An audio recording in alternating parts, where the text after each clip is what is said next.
Hello everyone, my name is Chris Kirpring, and today my speech will be a persuasive speech.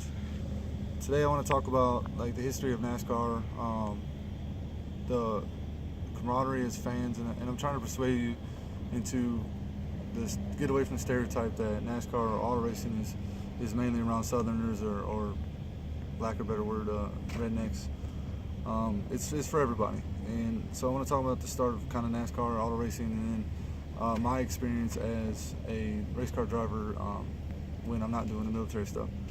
So NASCAR itself was started back during the Prohibition, when the bootleggers would run alcohol from Appalachian Mountains down to other locations, and they had built cars to be faster, more agile, more capacity to haul more loads, and they built them so they can outrun the law and not get caught. And then when the Prohibition was ended, they still continued to race. They still continued to do this because there were people out there trying to tax them for their operations. So in 1936, a collection of drivers got together in Daytona Beach and decided to come up with a organization that was known as the NCSCC, which stands for the National Championship Stock Car Circuit. This was actually founded by Bill France in 1947,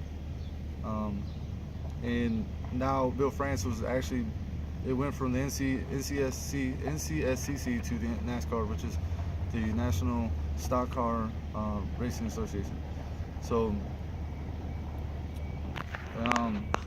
and today NASCAR is a big sport, but where it started at was at the local tracks. And what I want to try to talk to you about is the fact that local tracks is where the next NASCAR drivers are built. When I first started watching racing, I was a little kid. We used to go to NASCAR events down at MIS, which is Michigan International Speedway, and we used to stay in the infield with my parents in a camper and stay there for the weekend and just experience the whole environment of NASCAR, meeting different people from the state, outside of other states outside of Michigan, and to include Canada sometimes. So it was a big event, and it's something that lasted in my mind. So when I got older, I would go to a local track in Michigan, and I'd watch different kinds of cars race, and I've always wanted to do it. My uncle used to race back when he was younger. He raced a 57 Chevy, and so it was something that I've always wanted to do, something that I knew eventually something I was going to do. So in 2012, I bought my first race car, sold my motorcycle, bought a race car, and in 2013 I started racing at a local track. And like I said, with this speech right here, I want you to understand that it's not, the NASCAR itself is growing internationally, so it's not just isolated to the United States like it used to be. It's internationally. They race in Canada, Mexico, Australia, and in other countries as well. And they also have a lot of foreigners that race for them as well. It's not just Americans that doing it. And in the local tracks itself too, they have a lot of Canadians that come up, a lot of people from Mexico that come up, and they race here too because they want to try to get that start as well in NASCAR. Myself, I'm 38 years old. I'm kind of past that prime. I'm trying to get in NASCAR, so it's more or less just a hobby for me. But one thing that I like about this is the fan base. Every time I go to a track, or every time I race on Saturdays, I have little kids that want to come run to me, ask for autographs, ask for pictures.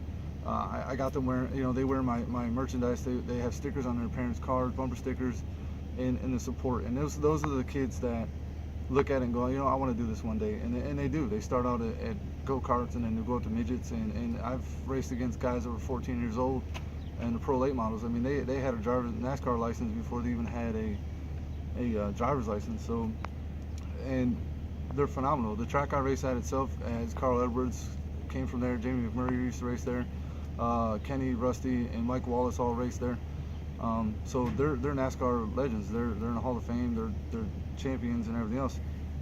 But being a fan itself is probably the best. That's the best part about being there on Saturdays is just seeing the fans, and then having the kids' eyes open up when they see the car, and then they cheer on their favorite drivers to win.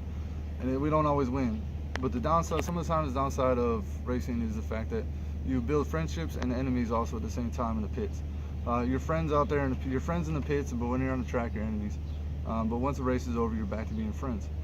So in this right here, I just want to let you know that I wanted to persuade you into thinking a different type of mindset for racing, and that it's not just, again, just for Southern people or certain types of people. It's for everybody, and that everybody could get something out of it. It's an experience that will leave you wanting to come back for more. An experience that will be everlasting, and to a little kid, it's just the best one.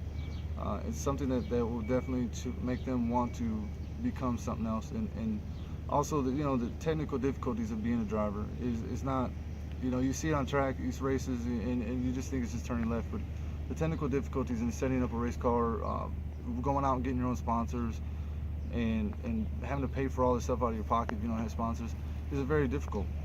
But it's rewarding in the end whenever you have to deal with, when you actually get out there and you strap in your seatbelts and you put on your helmet and you go, 100 plus miles an hour. So again, in conclusion, I wanted you to think about racing in a different aspect, and maybe someday become a fan. Go out to the local track and cheer on those local drivers and see what they got. Thank you.